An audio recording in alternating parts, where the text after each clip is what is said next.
Hello everyone, my name is Lowko, I'm a Zerg player for Team Quantic Gaming, and today we're gonna take a look at a Zerg vs Protoss game that I played yesterday. This is going to be a pretty good game where my opponent is going for a relatively awkward strategy. He is going for mass Stargate off of 3 bases. Now this is something that you regularly don't really see, but it is something that you will need to deal with at least at some point, most likely if you do manage to grind out a bunch of games. I open up this game completely standard with a pool at 14 supply and a hatchery at 15. After this I recognize it is going to be an early hatchery or an early nexus rather for him as well, so I decide to go for a relatively quick third base myself after making a set of Zerglings and starting my queen. So right around the 4 minutes and 10 seconds my third hatchery goes down, and I do this just because I know that he went for a very greedy expand himself, and the only thing that is really left for me right now is finding that probe that he sent out, and I do manage to find that one relatively early, so it cannot make any kind of proxy pylons.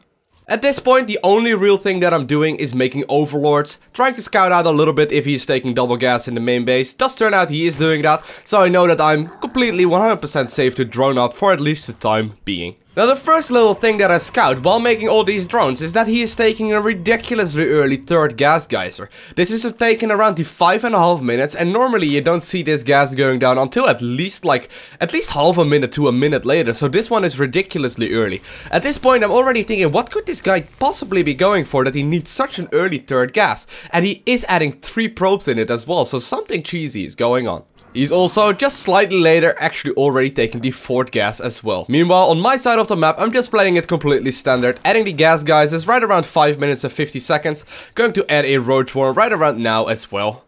And I'm also going to be scouting with my overlords soon. So here we go, I do decide to poke in with an overlord from the main base, as well as from the natural. I'm going to be flying those in, and I'm going to be checking out what the Protoss player can go for. Now obviously on the production tab right now we can see that there is already a Stargate on the way, but I do not know that at this point. So while making all these drones, while making the roach warren, and while starting my lair up already as well, I am scouting around, and oh, I do realize there's a void ray being created right there in the Stargate of my Protoss opponent. The response that I'm going to do? Well, I'm simply going to make a bunch of spore crawlers right now. One going down in my main already. I will be getting one in my third and one in my natural in a little bit as well. I'm not going to overreact too much to it because I don't really want to stop droning.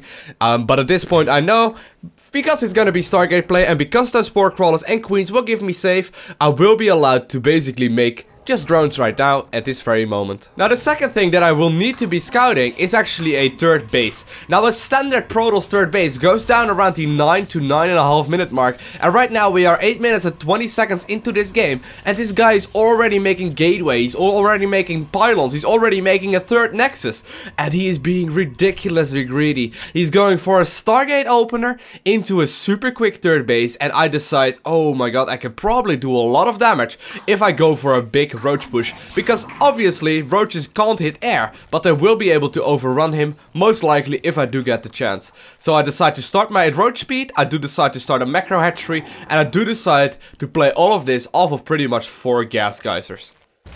As soon as my roach speed finishes up, I'm actually going to be pushing out because I know this is going to be a little bit of a timing window where my +1 attack will soon finish up as well, and he probably won't have too big of an army. So I get up this ramp, but oh my god, what do I see? I basically see nothing. I managed to get a kill on all the ground units that he has. The one thing, however, that is going to do a lot of damage are those 4 void rays that are already in the air right now. Going to be running into the natural, killing off the upgrade that he was producing in his forge. And I try to do as much damage as I possibly can right now while making more and more units. Now it is a little bit of a risk that I'm pushing right here, and as you can see, sadly I do not manage to kill the natural at all. So I'm doing a huge risk, and it didn't really pay off at this very point in the game. I still get all these units in production as well, and there's not too much that I can do with them, simply because as you can see on the production tab, he will have about 10 void rays within a matter of minutes. Now this is a little bit of an awkward position, and I wasn't really completely sure what to do because I've never played versus something random as this. So what I decide to do at first is make a Hydrolist den, but then I'm like, oh no, probably a Mutalisk switch after this roach push is going to be completely unexpected, and Mutalisk will deal with just mass void ray just fine. So I do decide to throw up a Spire, also because it will allow me to produce Corruptors if necessary.